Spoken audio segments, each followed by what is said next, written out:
Hey everyone, welcome back to Rebellious Minds. So today I wanted to talk about why dark work feels right for me, why I love it, why I am now brave enough to even be able to make this video. I didn't even know that my whole life I have been doing dark work. I'm a dark worker, and by dark work, what I mean and what I feel that dark work is, I know nowadays, like, I even have a video titled shadow work. I know a lot of people call it shadow work. I like to call it dark work after I really realized, like, like, okay, shadow, but like dark work. And you know what, they might be two different things. I don't know, I'm considering them the same thing in my eyes. But so dark work is, to me, it is getting down to those nasty, ugly, hidden feelings that we all have in us, those secrets, those things that people can't necessarily see about us, those things that people may not know about us. And this goes for family, friends, people that think that they know who you are, people that think that they know where you're going and what you're capable of. And but it has to do with that, with the raw feelings though, like those like really nasty insecurities, those nasty addictions that we have, those feelings that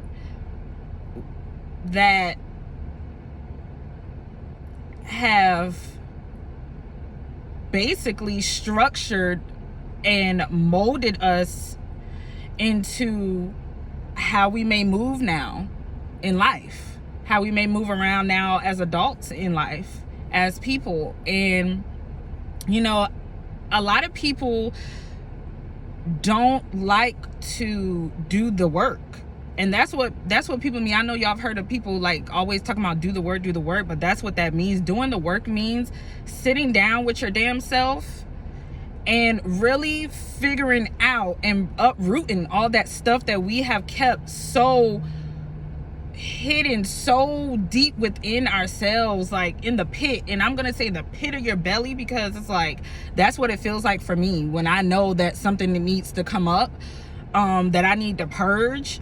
It's that feeling. I always get it in the pit of my stomach. It's like, I don't know, it's just like this feeling that something needs to be released, and it makes you feel heavy when it's there and you're not doing anything about it.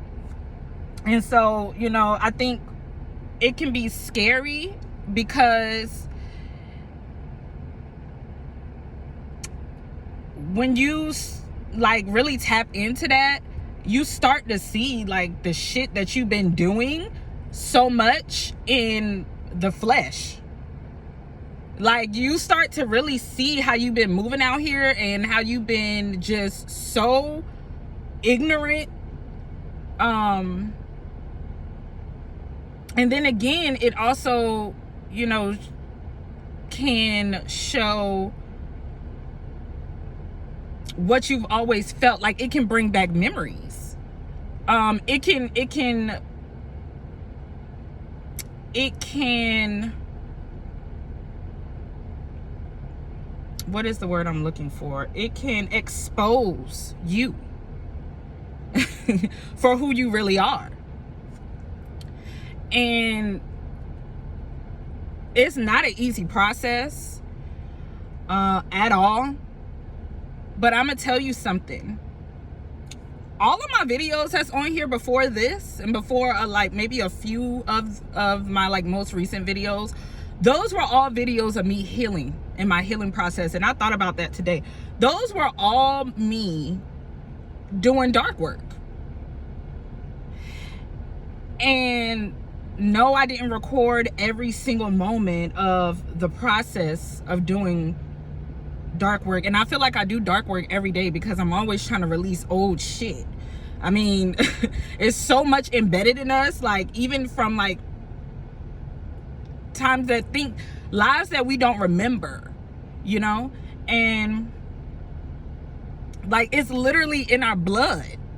Some things that we deal with now is in our blood, and it's in our bloodline. It's just, and so, you know,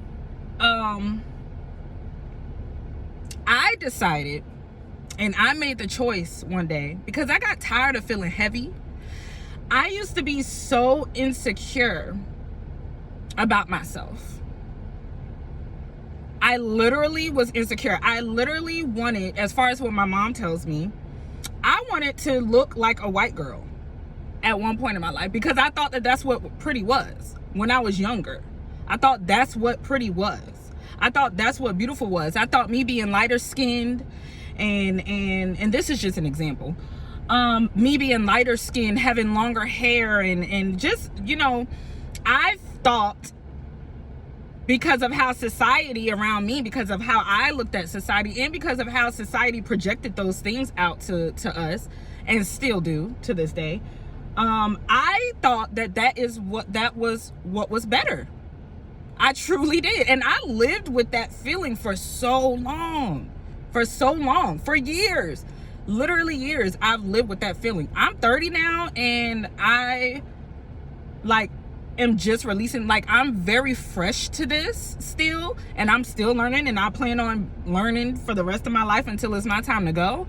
But I'm very fresh in it right now. But you know, I had to deal with that. I had to deal with, you know, being insecure about just being myself. I literally didn't know how to be myself, because I always perceived others to not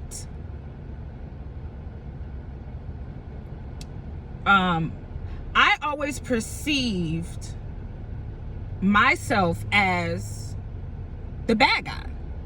And I perceive myself as the bad guy because certain people around me, and I'm gonna keep it real, family members, friends, had me feeling like, which I allowed, had me feeling like, but just period, had me feeling like, or made me feel like, it gave me this feeling of that's unacceptable. And I'm not gonna say that I did everything in the correct way, in the right way. No. No. I've made many mistakes, and I've matured. But for example, I have always perceived my gift of feeling. I'm gonna say my gift, because I can feel when people on some bullshit, and I'm keeping it real. Y'all might not like me cursing, but this is how I talk. This is how I talk without the cameras being on. So I'm gonna continue to be Chanel always. So I always could feel when niggas was on bullshit, when niggas was lying, when it wasn't something right. I just always could feel that. I always could feel energy. But I didn't know, as a young child and as a young girl, and even the way I grew up, how my household was, even, I didn't know that the way that I was projecting those feelings out was not in the correct way. So I would snap. Like, I would snap. I had an attitude problem. That was my thing. Had an attitude problem, and this mouth was crazy. Okay? Mouth was crazy, and it can still get crazy, but I know how to use it now, and for the right reasons. But so I always looked at feelings, emotions, as a negative thing about myself. And so I closed myself off for years. I projected myself to be somebody that I am truly not, because I felt like, okay, if I'm this person, then everybody else will love me more. Maybe I'll get more love. Maybe I'll have more friends. Maybe, you know, maybe things will go a little bit better, you know, if I act this way, if I do this, if I don't open my mouth so much, if I just stay in the background. And it's just like, I've kept myself in the background for so long. I've always sung background. I've always but then again, I have been a leader too, but I've been so used to just being in the back and being the person that people expect me to, you know. I'm gonna say this, for example, another example, and then I'm gonna be done because I ain't trying to talk y'all to death, but it feels good. I was one of those people that my family expected me to be a college girl, graduated college, went on and did the absolute right things in life. I was that. Absolutely, I was that. And when I was acting as that, I saw how I was treated. I saw that when I acted right and when I did good things, you know, that's how I get love. That's how I get love. That's how I get love. And even when it comes to any type of relationship, family, friends, when I am more giving, I always feel like if I'm more giving, and if I just, you know, be quiet, and if I don't say nothing and I just roll along with it, you know, I got more love. People like me more, and everybody want to be my friend. You know what I mean? Everybody want to be my friend because she's the nice girl. And it's only a few people that may know, and honestly, I don't even know if it's a few. I feel like nobody knows me better than I know me, of course, which I'm sure that's how it should be. But, you know, and my point is, those are the feelings that I had to dig through. And it wasn't an easy thing. It's not as easy as it sounds. It's not cute. Like nowadays, like everybody want to be on a spiritual tip and all this crystal stuff. That's cool. I'm not saying anything is wrong with that, because I use some tools too. I'm not a huge like tool person. I'm a really like I'm a big like self-analyzing person. Like I use what's already in here once I learned how to. But you know, everybody want to be on this, you know, acting spiritual, and it's like, but y'all didn't even do nothing yet. You know, like y'all not even doing the real work. And you know, people are going to say what they want. People are going to always think a certain way about you. And I realize that it just is what it is. And why should I care? Like, truly, why should I care? When I know that you got some nasty, dirty mess memories. And I don't just mean like nasty, dirty as in ill, nasty, dirty. I'm meaning like you got stuff in here. You got memories. You got things that needs to unravel. There's some chaos that needs to happen. For real. There's some chaos that needs to happen in order for you to even get to talking about you a light worker, or you passing on the light, or whatever. You know what I mean? And that's what dark work is. And I'm always going to do dark work, and I feel good when I do dark work because I'm always releasing, and I'm always getting filled back up. Always. So I'm gonna stop talking y'all to death, but I hope y'all watch this whole video because it was like truly from my heart. And for those of you who are doing dark work right now, and you know, you don't know right now, it might seem a little, you're in the unknown right now. It's gonna be okay. Just wait till you get to the other side. Okay, stay strong. Continue to move. Don't stay stagnant. Just continue to move. Continue to encourage yourself.